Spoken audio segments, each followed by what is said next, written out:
जाजपुर जिला व्यासनगर अंचल में नाबालिका प्रसव करने घटना गतकाली राति उद्धार होता नवजात शिशुकन्या को निज हेफाजत को नेला जिला शिशु सुरक्षा यूनिट। शिशुटी को उद्धार कर चिकित्सा जाजपुर रोड मेडिकल भर्ती करा तेबे आज सकाळु कोरे सीडीपीओ समेत जिला शिशु सुरक्षा यूनिट एक टीम और तदंतकारी पुलिस अधिकारी जाजपुर रोड मेडिकल रे पहुंची मेडिकल रे शिशुर स्वास्थ्यावस्था और अन्य दिग उपर तर्जमा करा शेष में नवजात शिशुटी को जिला शिशु सुरक्षा यूनिट सदस्य माने निज हेफाजत को नेबा सहित ताकु शिशु मंगल कमिटी को हस्तांतर कराजिबो बोली जଣାपड़ी।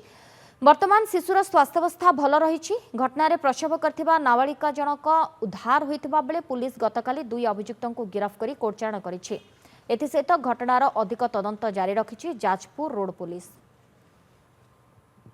आमे काली 12टा भितर गोटे पर्यंत आमे आलोचना कलु आ देखि सुनिबा को पाइलु जे पुलिस मैडम पाखरु गोटे न्यूबोर्न चाइल्ड रेस्क्यू होइछि।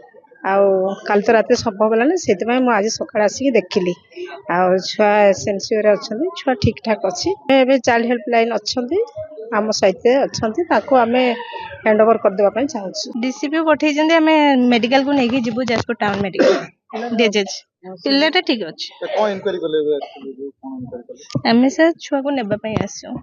तो कंडीशन किंतु ठीक अछि कंडीशन ठीक अछि।